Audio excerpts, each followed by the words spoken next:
നിങ്ങൾക്ക് അറിയുമെന്ന് അറിയില്ല, പണ്ട് നമ്മുടെ നാട്ടിൽ ബാൾട്ടർ സിസ്റ്റം എന്ന് പറഞ്ഞൊരു സിസ്റ്റം ആയിരുന്നു പ്രിവെയിൽ ചെയ്തിട്ടുണ്ടായിരുന്നത്. സോ ബാൾട്ടർ സിസ്റ്റത്തിൽ എങ്ങനെയാണെന്ന് വെച്ചാൽ ഇപ്പോൾ എൻ്റെ കയ്യിൽ ഒരു കോക്കനറ്റ് ഉണ്ടെന്ന് വിചാരിക്കുക, എനിക്കൊരു ഷൂ വേണം. അപ്പോൾ ഞാൻ എന്ത് ചെയ്യുന്നതെന്ന് വെച്ചാൽ ഷൂ കയ്യിലുള്ള ഒരാളുണ്ട്, അയാൾക്ക് കോക്കനറ്റ് വേണമെങ്കിൽ ഞാൻ അതും ഇതും തമ്മിൽ എക്സ്ചേഞ്ച് ചെയ്യും. ഈ എക്സ്ചേഞ്ച് ചെയ്തിട്ട് സാധനം വാങ്ങുന്നതിനാണ് ബാർട്ടർ സിസ്റ്റം എന്ന് പറയുന്നത്. പക്ഷേ ഇവിടെ ഒരു പ്രശ്നം എന്താണെന്ന് വെച്ചാൽ നമ്മുടെ കയ്യിൽ കോക്കനറ്റ് ഉണ്ട്, നമുക്ക് ഷൂ വാങ്ങണം എന്ന് വിചാരിച്ച ആൾക്ക് കോക്കനറ്റ് വേണ്ടെങ്കിൽ നമുക്കത് എക്സ്ചേഞ്ച് ചെയ്തെടുക്കാൻ ബുദ്ധിമുട്ടായിരിക്കും.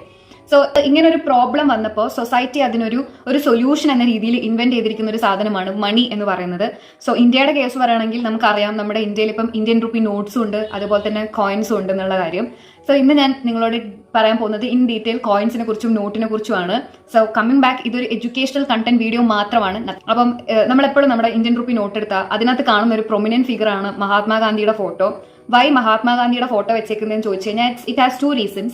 One of the prominent reason എന്താണെന്ന് വെച്ച് കഴിഞ്ഞാൽ, ഇപ്പം നമ്മൾ US എടുക്കുകയാണെങ്കിലും UK എടുക്കുകയാണെങ്കിലും ഒക്കെ ഇതേപോലെ ഫിഗർ പല നോട്ട്സിൽ ഈ പറഞ്ഞിരിക്കുന്ന ഒരാളുടെ ഫിഗർ ഉണ്ടാകും. ഇപ്പൊ UK കേസിൽ മൊണാർക്കിന്റെ ഫോട്ടോ ആണ്, USA കേസിൽ പ്രസിഡന്റിന്റെ ഫോട്ടോ ആണ്, ഇന്ത്യയുടെ കേസിൽ മഹാത്മാഗാന്ധിയാണ്. എന്ന് വെച്ചാൽ മോഡേൺ ഇന്ത്യയിൽ ഏറ്റവും പ്രൊമിനന്റ് ആയിട്ടുള്ള ഒരു ഫിഗർ ആണ് Mahatma Gandhi. And one more thing is that ഇപ്പോൾ നമ്മുടെ ഇന്ത്യൻ റുപ്പി നോട്ടാന്ന് റെക്കഗ്നൈസ് ചെയ്യാൻ മഹാത്മാഗാന്ധിന്റെ ഫോട്ടോ കണ്ടാൽ മതി, because he is very famous, right? So ഇതാണ് ഒരു റീസൺ. രണ്ടാമത്തെ റീസൺ നിങ്ങൾ നോക്കുകയാണെങ്കിൽ, നിങ്ങൾ കയ്യിലൊരു നോട്ടിന്റെ അടുത്ത് നോക്കുക, മഹാത്മാഗാന്ധിയുടെ പിക്ചറിൽ വളരെ മൈന്യൂട്ട് ഡീറ്റെയിൽസ് ഉണ്ട്.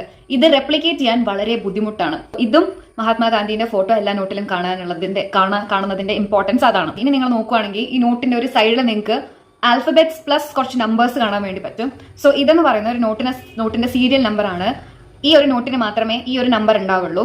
വേറെ ഏതെങ്കിലും നോട്ടിന് നിങ്ങൾ ഒരേ നമ്പർ കാണുവാണെങ്കിൽ ഡെഫിനറ്റ്ലി അതൊരു ഫേക്ക് നോട്ടാണ്. നമുക്ക് ഐഡന്റിറ്റി കാർഡില്ലേ, നമുക്ക് ആധാർ കാർഡില്ലേ, നമ്മുടെ പാസ്പോർട്ട് നമ്പർ ഇല്ലേ, അതൊക്കെ പോലെ ഈ പറഞ്ഞിരിക്കുന്ന ഈ ഒറ്റ നോട്ടിന് മാത്രമേ ഈ നമ്പർ ഉണ്ടാവുള്ളൂ. ഈ നമ്പർ ആരാ കൊടുക്കുന്നത്? RBI ആണ് ഈ നമ്പർ കൊടുക്കുന്നത്. ഇപ്പൊ RBI 100 മില്യൺ നോട്ട്സ് അടിക്കുകയാണെങ്കിൽ 100 മില്യൺ നോട്ട്സിന് 100 മില്യൺ നമ്പേഴ്സ്, സീരിയൽ നമ്പേഴ്സ് ആയിരിക്കും ഉണ്ടാവുക. നോട്ടിന്റെ ബാക്കിൽ കുറെ ലാംഗ്വേജസിൽ 100 rupees പല ലാംഗ്വേജസിൽ എഴുതിയത് നിങ്ങൾക്ക് കാണാൻ വേണ്ടി പറ്റും.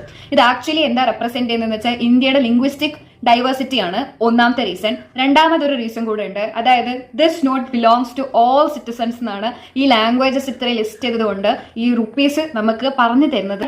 നോട്ടിന്റെ ഒരു സൈഡിലൊക്കെ കാണാം, ഇവിടെ അശോക പില്ലർ സിമ്പിൾ കാണാം. ഇതാ ഇവിടെ കണ്ടില്ല പില്ലർ സിമ്പിൾ.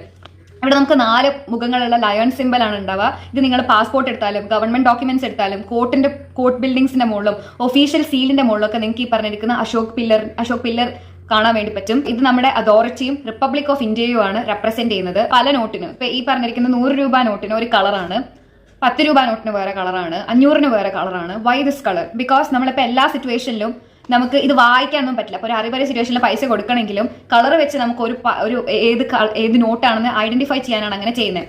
നോട്ടിന് നടുവ് കൂടെ ഒരു സിൽവറിഷ് ആയിട്ടുള്ള ഒരു ഷൈനി ത്രെഡ് പോലെ കാണാം. ഇതിന് നമ്മൾ സെക്യൂരിറ്റി ത്രെഡ് എന്നാണ് വിളിക്കുന്നത്.